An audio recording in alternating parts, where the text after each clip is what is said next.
यहाँ आपको खबर दी। तहरीक इंसाफ का आज़ाद कश्मीर कानून साज असम्बली के इंतखाबात के बायकॉट का ऐलान। आज़ाद कश्मीर के अवाम के साथ खड़े हैं पीटीआई का एलामिया। पीटीआई का कहना है कि आज़ाद कश्मीर के मौजूदा हालात में इंतखाबी अमल का हिस्सा नहीं बनेंगे। तहरीक इंसाफ का आज़ाद कश्मीर के अवाम की उमंगों और जमहूरी हकूक के साथ गैर मुतजलसल इजहार यकजहती। तहरीक इंसाफ का आज़ाद कश्मीर कानून साज असम्बली के इंतखाबात के बायकॉट का ऐलान। ये कोई सियासी हिकमत अमली नहीं, कश्मीरी अवाम के साथ इजहार यकजहती और उसूली मौक़िफ़ है। एलामिये में यह कहा गया इंतखाबात के बायकॉट का ऐलान। आज़ाद कश्मीर के अवाम के साथ खड़े हैं पीटीआई का एलामिया। पीटीआई का कहना है कि आज़ाद कश्मीर के मौजूदा हालात में इंतखाबी अमल का हिस्सा नहीं बनेंगे।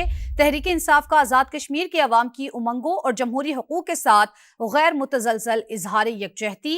तहरीक इंसाफ का आज़ाद कश्मीर कानून साज असम्बली के इंतखाबात के बायकॉट का ऐलान। ये कोई सियासी हिकमत अमली नहीं, कश्मीरी अवाम के साथ इजहार यकजहती और उसूली मौक़िफ़ है। एलामिये में यह कहा गया। दीगर खबरें शामिल करें आपको बताएं। $1.5 मिलियन तावान के लिए 2 गैर मुल्की लड़कियों का अगवा। लाहौर पुलिस ने दोनों को बाज़ाब करवा लिया। बाज़ाब गैर मुल्की ख़वातीन ने 164 का बयान रिकॉर्ड करवा दिया। कहा मुल्जिमान तावान ना देने पर धमकियां देते रहे। जहांगीर खान से मालूमात हासिल करते हैं। जहांगीर बताएगा मजीद क्या पेशरफ तहकीकात में क्या बातें सामने आ रही हैं। आज चूँकि हाई प्रोफाइल केस है और इसमें पुलिस ने बर वक्त कार्रवाई करते हुए 4 मुल्जिमान को गिरफ्तार किया है। अब इसका जो प्रोसीजर है वो यही है कि जो विक्टिम्स हैं उनका स्टेटमेंट रिकॉर्ड किया जाता है। तो इस केस में भी मुतासरा जो खवातीन हैं उन्होंने अपना स्टेटमेंट रिकॉर्ड करवा दिया और उनका ये कहना था कि जो मुल्जिमान हैं इनको रिहा करने के बदले $1.5 मिलियन जो है वो तावान का मुतालबा करते रहे हैं और इनको टॉर्चर करने की भी कोशिश की जाती रही है। पुलिस का ये कहना है कि स्टेटमेंट रिकॉर्ड करने के बाद केस का चालान तैयार किया जा रहा है और किसी भी दबाव के बगैर जो है कानूनी कार्रवाई अमल में लाई जा रही है। 4 मुल्जिमान गिरफ्तार हैं, 1 मुल्जिम फरार है जिसकी गिरफ्तारी की कोशिशें जारी है। जी जहांगीर, आपने अपडेट किया, आपका बहुत शुक्रिया। जहांगीर हमें अपडेट कर रहे थे कि तावान के लिए $1.5 मिलियन तावान के लिए 2 गैर मुल्की लड़कियों का अगवा हुआ। लाहौर पुलिस ने कामयाब कार्रवाई की और दोनों को बाज़ाब करवा लिया। बाज़ाब गैर मुल्की ख़वातीन ने 164 का बयान रिकॉर्ड करवा दिया। कहा मुल्जिमान तावान ना देने पर धमकियां देते रहे। ख़वातीन की जानिब से यह कहा गया।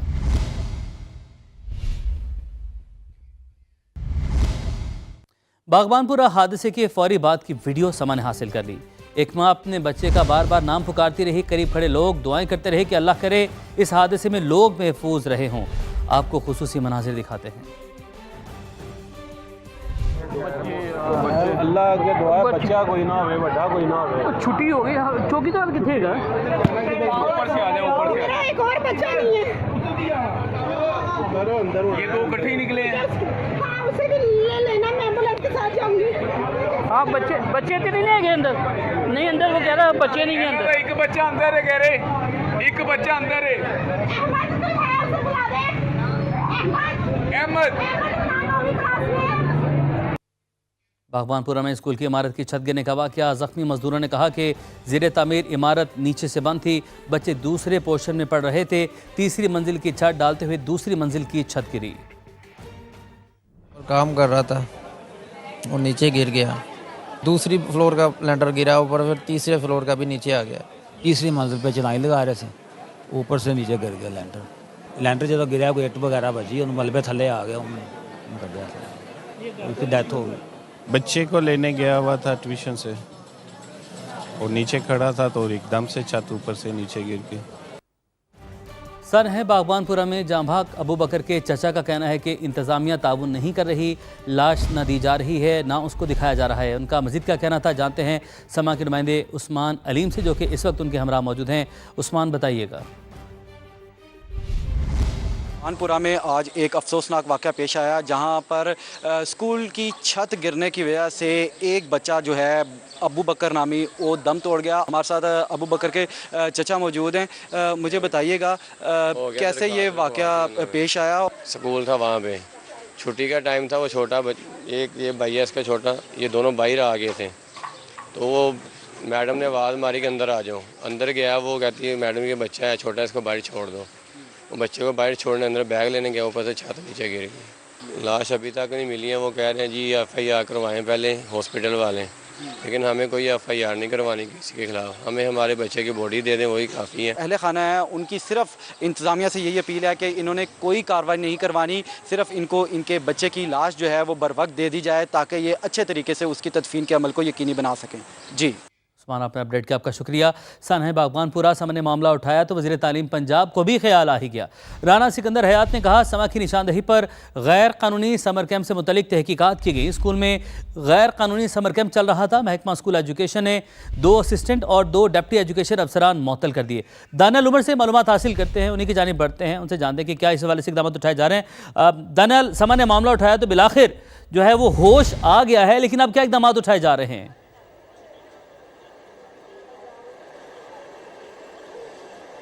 देखो मेरा, जब ये वाक़या बागबानपुरा के स्कूल में पेश आया जिसमें जो है वो एक बड़ी तादाद में बच्चे, एक गैर कानूनी समर कैंप लगा हुआ था स्कूल के अंदर, उसके अंदर पढ़ रहे थे। इस वाक़े के अंदर 4 से 5 जो अफराद हैं वो ज़ख्मी हुए, एक बच्चे की जान गई थी, जिसके बाद जो है ये सवालात खड़े हो गए कि किस तरह से गैर कानूनी समर कैंप चल रहा था।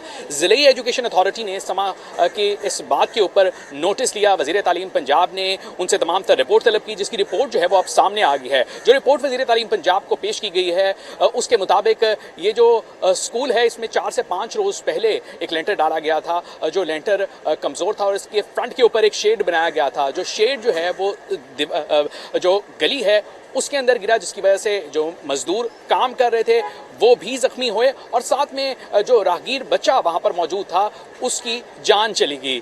इस रिपोर्ट के बाद जो है वो 2 असिस्टेंट एजुकेशन अफसरान और डिप्टी एजुकेशन अफसरान जो 2 हैं उनको मुअत्तल कर दिया गया है, स्कूल को सील कर दिया गया है। आपने हमें आगाह किया, आपका बहुत शुक्रिया। रारा साहब को ले चलेंगे, मरियम नवाज गुफ्तगू कर रही हैं। My fellow Chief Ministers of Sindh, Balochistan and Khyber Pakhtunkhwa, Honorable Federal Minister for Law and Justice, distinguished participants, ladies and gentlemen, Assalamu alaikum. It is both a profound privilege and an absolute honor to address this distinguished gathering at the National Conference on Prison Reforms, convened under the guidance and leadership of the Honorable Chief Justice of Pakistan. I commend the Law and Justice Commission of Pakistan for bringing together all stakeholders to deliberate upon an issue that lies at the very heart of justice, human dignity, and rule of law. Allow me at the outset to pay tribute to the Superior Judiciary of Pakistan for its unwavering commitment to constitutionalism, the protection of fundamental rights, and its continuous efforts to improve the administration of justice. I must also appreciate and admire the first woman Chief Justice of Lahore High Court, who has been relentlessly working to deliver speedy justice and end the decades-long backlog. And Madam, I really commend you for that. This is no mean feat, so hats off to you.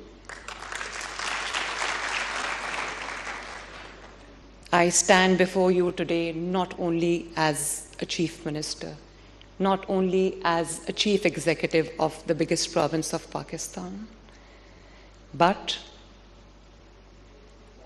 I stand before you as someone who has looked at prison walls not merely from the outside, but from behind them.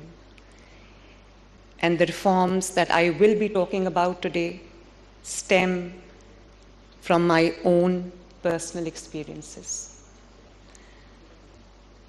I have lived them personally, experienced them firsthand, and that experience, Your Honor, changed me forever. It changed the way I think about justice. It changed the way I understand the responsibility of state towards those in custody. Most importantly, it reminded me that a prison sentence should never become a sentence against human dignity. Your Honor, every reform that we have introduced carries a memory. Every policy that I'm making today carries a lesson learned behind the prison walls, and I did not want these experiences to remain my personal story. I wanted them to become institutional reforms so that no prisoner, regardless of who they are or where they come from, has to endure avoidable suffering. When we speak of prisons, we must look beyond walls, bars, and security arrangements. A prison is not merely a place of confinement. It is a reflection of the values of a society and the effectiveness of its justice system. The manner in which we treat those in our custody ultimately measures our commitment to justice, to fairness, to compassion, to respect, and to human dignity. Punjab operates one of the largest correctional systems in Pakistan, comprising 45 prisons that currently house more than 69,000 inmates, close to 70,000, against an authorized capacity of approximately 39,000. Yet the challenge is not just overcrowding. Nearly 3/4 of our prison population consists of under-trial prisoners. The reality reminds us that prison reforms cannot be pursued in isolation. It must go hand in hand with broader reforms across the criminal justice system. For me, however, these reforms, as I just said, are not merely administrative decisions. Every reform, as I said, carries a memory. Every policy has a human story behind it. My story, my own story, story of thousands. Every improvement reminds me of something I witnessed or experienced myself firsthand. I introduced emergency call buttons across Punjab and alarm bells, panic buttons inside prison cells throughout Punjab. Today, every prison cell is equipped with these emergency systems so that no inmate is ever left without a way to call for immediate assistance. And the assistance comes. When someone calls for help, help must arrive. Human life cannot wait behind locked doors. A prison sentence should never mean abandonment, including my opponents, regardless of the offense they've committed, should be deprived of basic respect, of basic dignity, of basic cleanliness, of basic facilities. We have made sanitation, clean washrooms, proper ventilation, better accommodation, and access to essential hygiene supplies a priority. For women inmates in particular, Excellencies, hygiene products are not just a privilege. They are a constitutional